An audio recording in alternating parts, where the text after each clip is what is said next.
should women still do most of the housework? Welcome to Mark and Pete. Here's a thought.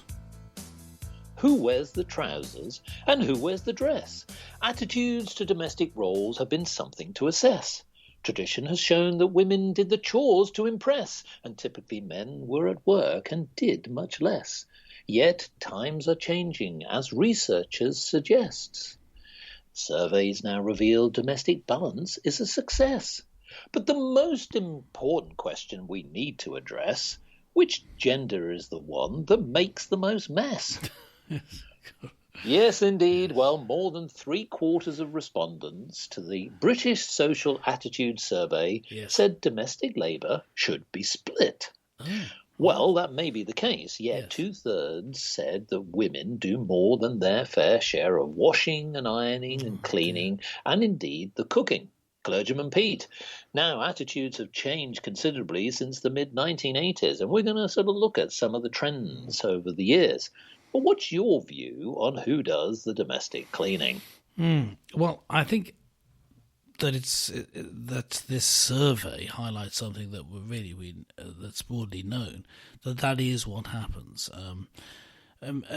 Are men lazy for not doing all this work? Well, I guess in some cases, yes, but it's just it's not really a question at this stage anyway of analysing why it's the case, just to point out that it is the case. I think that men do less of the basic household chores. However, they do tend to do certain household chores. For example, the onerous task of putting out the bins is often done by men and that sort of thing.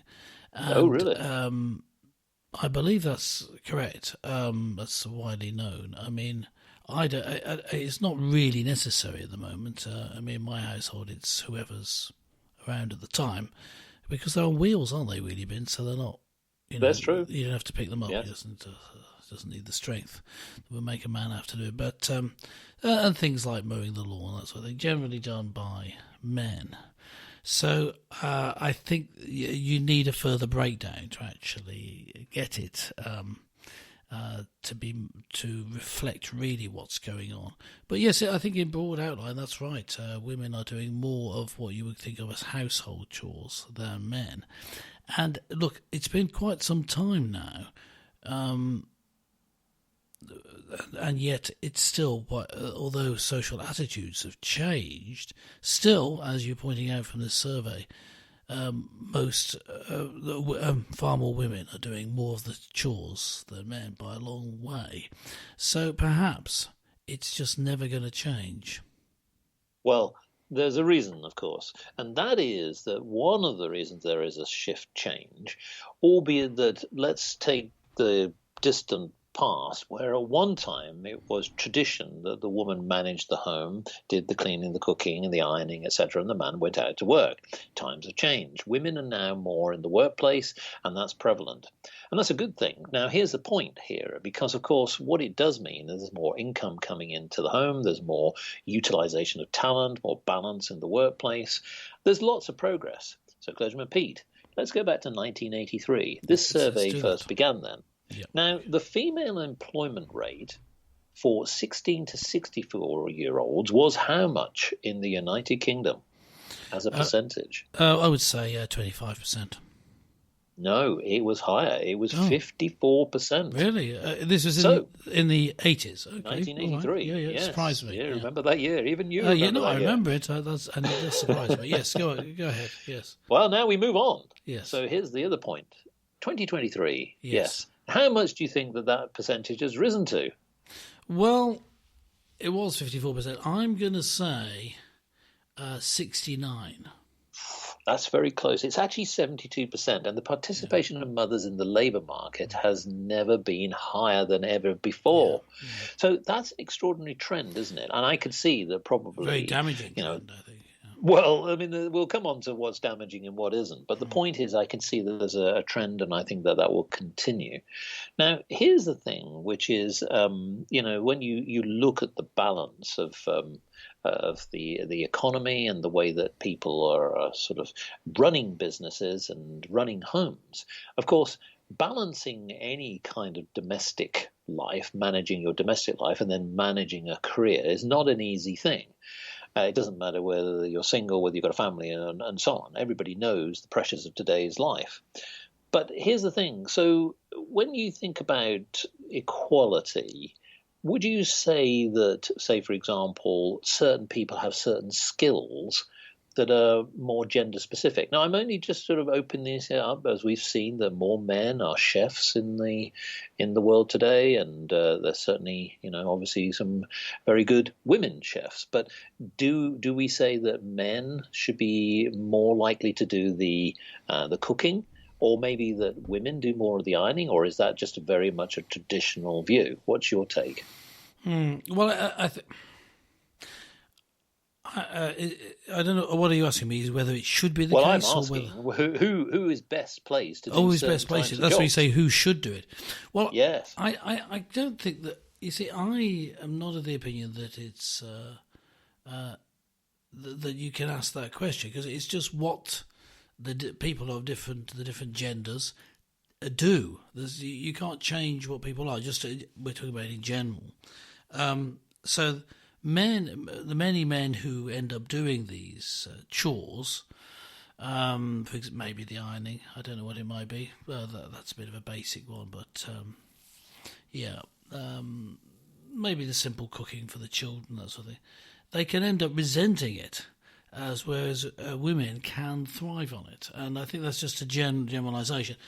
And I say it's generalisation because I do a lot of cooking for my children, just because I work from home in my job, if you know what my job yes. is. So I tend to be around, but certainly by no means always is that the case. And that's because the woman's drive is to want to look after their children, whereas I do it because it needs doing. She actually wants to do it. Yes. She just cares about the little urchins. Who would have thought? But I think that these different motivations, different things motivate men than women on average, explains the difference in what chores are done. The reason I was asking, in 1989... Oh, well, we're back to the questions. Yeah. About half I of thought we'd escaped. said yes, go on. that both the man and the woman should contribute to the household income. So there's a bit of a shift change, as you can see, from 1983. Now, today, 2023, it is 70%, with support among men and women increasing at a similar rate. Yeah. So the continued division of labour, effectively, between men and women is reinforced by the workplace norms of public policy. That's what the survey is reflecting. But the thing here is that I'm still curious as to who makes the most mess, which is my question, and I'd love to know if anybody who's responsible for the survey. I'd love to get what attitudes are as to who actually does make the most mess. Clergyman Pete, I'll ask you, who makes the most mess in your household? Well, in my household, it's possibly the dog, but I'd be a close second, I think. You're blaming the dog. Okay. Well, he leaves his fur everywhere. I don't do that. But you lose your fur every day. Yes. Okay. Yeah. I wonder whether I don't know. Supposedly, men leave things lying around. That's the sort. Yes, those socks on the stairs. Is that true, or is that just some sort of stereotype? I don't know. Well, stereotypes are normally based on something. I don't know. What does the survey say? Well, it doesn't actually say. That's what I'm saying in terms of leaving the mess, because that's what I think is the bigger question that should be answered. But here's my take on this, and I think that the society has moved towards a greater balance. And so I think, to your point, this is what my personal view is that it comes down to the individuals. I don't think there's necessarily a stereotypical play in this. What it should be is, so here's one thing. Now, we know from surveys that women by statistics, are doing more of the domestic chores. But ironically, in my household, I do them. Yes. One, because I think it's just there to be done. I'm fairly efficient with it, yes, from the toilets to the cleaning to the bins and many other things. But that doesn't mean to say that a different household, it could be quite balanced in a different way. Yeah. It surely comes down to who has the aptitude and the skills to do it or wants to do it. I don't think there are many people, Clergyman Pete, I think I'm reasonable in saying that many people like doing it. There may be the odd one or two, but it's something you have to do. Yes, but there is, for some people, a pride in having the house Yes, spick and span. absolutely. Whereas Yeah. to others, that doesn't matter. So Yeah, it's different motivations. But what I would say is that although all that you said is right about the individual, it's been more important, I think, to allow individuals to just do what they're happy doing as far as possible, as long as the work actually gets done with neither person being overworked. That's what you really regularly, want. as opposed to once a year. Regularly, yes. Well, regularly could be once a year. You mean frequently? I Well, think. that's true. Yes, frequently. But the issue, there is an issue in that women, I believe, are really made to be not in the home but managing the household, which is not quite the same thing. And the biblical model of a good wife, if we look in Proverbs, which discusses what a good wife is, and it says in Proverbs chapter 31 that a good wife does certain things, and it refers to this woman as being a wife of noble character. She does everything in her power, it says, to care for her family. She works hard to keep her house and her family in order. She's industrious, and also she does work. She does a sort of like cottage industry type work, but it's not trying to further her career. It's simply it's an additional income. It's to support the family. So the woman's motivation, including in her business activities, are not ends in themselves. They're to provide for her family. It's not to keep up with the neighbours. It's not to get rich. It's to look after her family and to help them to flourish. So that's what the Bible looks at. Not that the woman's place is in the home. It could include working outside the home. The Bible certainly doesn't speak against that. But that a woman, part of her role is to manage the home. Now, elsewhere it talks about the man as being the head, as in the leader. And I'm just noting, I know, again, I'm going to have to generalise to say this. In terms of leadership, men make better leaders and women make better managers, just as a general term, a general way of looking at things. And within a marriage, that's usually the case. Although you say, as you were mentioning, Mark, individual people can be different, so the roles could be reversed, and I'm not saying there's anything wrong with that. I'm describing, which according to the Bible, humanity is like, and that fits in with what we see in this survey.